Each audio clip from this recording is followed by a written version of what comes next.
नमस्कार। आज हम हिंदी भाषा की कह सकते हैं उसकी नींव को समझने वाले हैं। ये जो शब्द भेद होते हैं ना, जी। जैसे शरीर के अलग अलग अंग होते हैं, वैसे ही वाक्यों के भी हिस्से होते हैं। जी। तो आज हम इन्हीं पर बात करेंगे। संज्ञा, सर्वनाम, विशेषण, क्रिया और भी हैं। बिल्कुल। और देखिए, इन भेदों को जानना सिर्फ परीक्षा के लिए नहीं, बल्कि भाषा को सही ढंग से इस्तेमाल करने के लिए और गहराई से समझने के लिए बहुत ज़रूरी है। हाँ, ताकि अपनी बात साफ साफ कह सकें। हम्म। तो चलिए शुरू करते हैं। सबसे पहले संज्ञा। जी, संज्ञा सबसे बुनियादी। आसान शब्दों में कहें तो किसी भी व्यक्ति, वस्तु, स्थान, भाव, गुण या अवस्था का नाम। दुनिया की हर चीज़ का नाम ही संज्ञा है। जैसे राम, किताब, दिल्ली।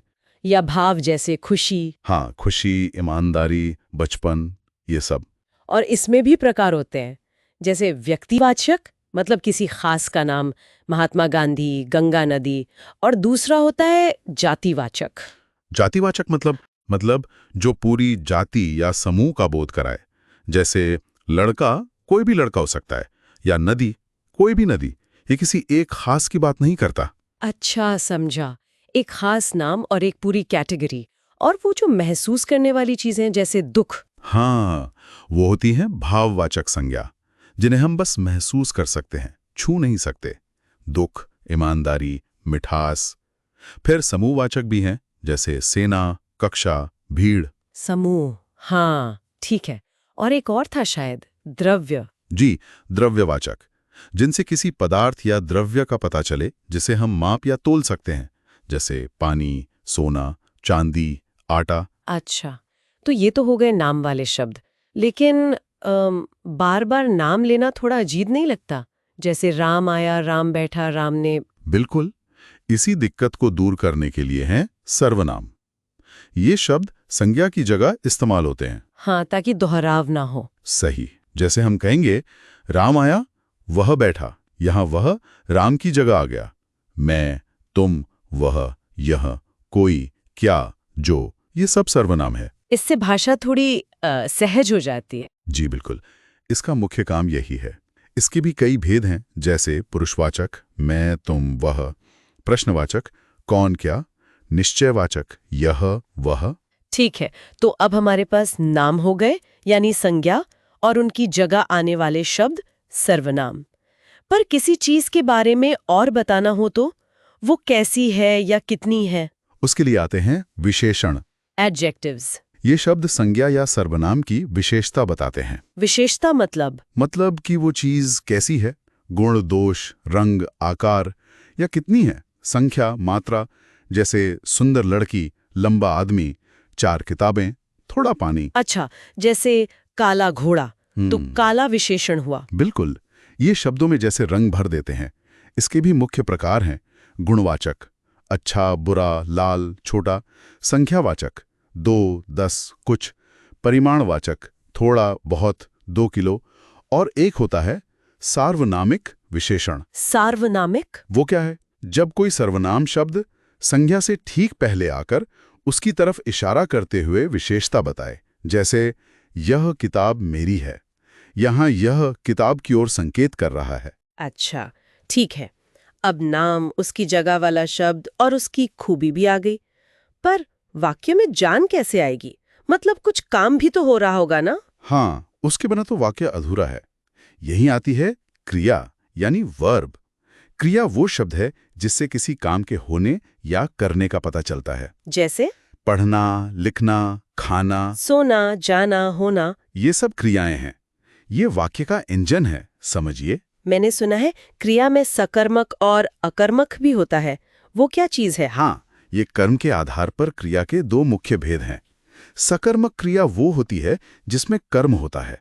मतलब क्रिया का असर कर्ता के अलावा किसी और चीज कर्म पर पड़ता है। आप क्या या किसे सवाल पूछें तो जवाब मिलेगा। जैसे राम किताब पढ़ता है। क्या पढ़ता है? किताब। तो पढ़ना यहाँ सकर्मक क्रिया है। और अकर्मक क्रिया वो है जिसमें कर्म नहीं होता। क्रिया का असर सीधा कर्ता पर पड़ता है। अच्छा, मतलब क्या या किसे का जवाब नहीं मिलेगा। हाँ, जैसे बच्चा सोता है। क्या सोता है? किसे सोता है? कोई जवाब नहीं। तो सोना अकर्मक क्रिया है। ठीक है, समझा। क्रिया मतलब काम, पर काम हो कैसे रहा है? धीरे हो रहा है, तेज हो रहा है, ये कब हो रहा है? आज, कल, ये कौन बताएगा? ये बताने का काम करते हैं क्रिया विशेषण यानी एडवर्ब्स। ये शब्द क्रिया की विशेषता बताते हैं। क्रिया की विशेषता? हाँ, कि काम कैसे हुआ, धीरे धीरे, ध्यान से, कब हुआ, आज, सुबह, तुरंत, कहाँ हुआ, यहाँ, बाहर, ऊपर, या कितना हुआ, कम, बहुत, ज्यादा। कोई उदाहरण? जैसे वह धीरे धीरे चलता है। यहाँ धीरे धीरे बता रहा है कि चलने का काम, क्रिया कैसे हो रहा है। कभी कभी ये विशेषण या दूसरे क्रिया विशेषण की भी विशेषता बता देते हैं, जैसे बहुत सुंदर। अरे वाह, क्रिया की भी अपनी विशेषता बताने वाले शब्द। ठीक है, अब मान लीजिए वाक्य में शब्द हैं, पर उन्हें आपस में जोड़ना है, जैसे मेज और किताब को जोड़ना है। मेज पर किताब, ये पर क्या है? अच्छा सवाल है। ये पर है संबंध बोधक, पोस्टपोजिशन। ये शब्द संज्ञा या सर्वनाम के बाद आते हैं और उनका संबंध वाक्य के दूसरे शब्दों से जुड़ते हैं। जैसे के पास, के ऊपर, के साथ। जी बिल्कुल, घर के पास, मेज के ऊपर, राम के साथ। ये रिश्तों को स्पष्ट करते हैं, बताते हैं कि चीजें एक दूसरे से कैसे जुड़ी हैं, स्थान के हिसाब से, समय के हिसाब से, या किसी और तरह से। समझ गया। और अगर दो अलग वाक्यों को ही जोड़ना हो, जैसे वह आया और वह चला गया? हाँ, उसके लिए होते हैं योजक या समुच्चय बोधक, कंजंक्शंस। ये दो शब्दों, वाक्यांशों या वाक्यों को जोड़ने का काम करते हैं। जैसे गोंद। अच्छा। जैसे और। हाँ, और, या, लेकिन, परंतु, क्योंकि, इसलिए, यदि, तो, कि, ये सब योजक हैं। जैसे राम और श्याम खेल रहे हैं, वह आया और चला गया, पढ़ो या खेलो। बहुत अच्छे। अब तो लगभग सारे हिस्से जुड़ गए लगते हैं। पर एक बात और, कभी कभी हम अचानक कुछ महसूस करते हैं ना, खुशी या दुख या हैरानी, उसे कैसे दिखाते हैं? उसके लिए है हमारा आखिरी शब्द भेद, विस्मय आदि बोधक, इंटरजेक्शन। ये शब्द मन के अचानक उठे भावों को दिखाते हैं। जैसे? अरे वाह। बिल्कुल, जैसे आहा क्या मौसम है, खुशी, ओह चोट लग गई, दुख, अरे तुम यहाँ, आश्चर्य, छी कितनी बदबू है, घृणा, शाबाश बहुत अच्छा खेले, प्रशंसा।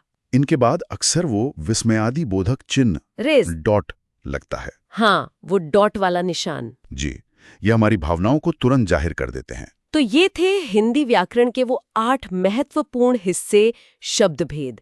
इन्हें ठीक से समझने से भाषा पर पकड़ वाकई मजबूत होती है ना? बिल्कुल। अब कोशिश करें कि जब आप कुछ पढ़ें या किसी से बात करें तो इन भेदों को पहचानने की कोशिश करें, और ये भी सोचें कि भाषा की इन मूल इकाइयों में महारत हासिल करने से क्या हम अपने ज्यादा जटिल विचारों को भी ज्यादा सटीकता से व्यक्त नहीं कर सकते। सही कहा।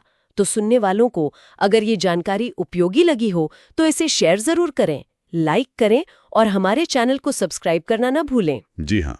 और अगर आप इन सभी शब्द भेदों पर, मतलब संज्ञा, सर्वनाम वगैरह पर लिखित नोट्स चाहते हैं तो डिस्क्रिप्शन में एक लिंक दिया गया है, आप उस पर जा सकते हैं। बिल्कुल, वहां सब विस्तार से मिल जाएगा।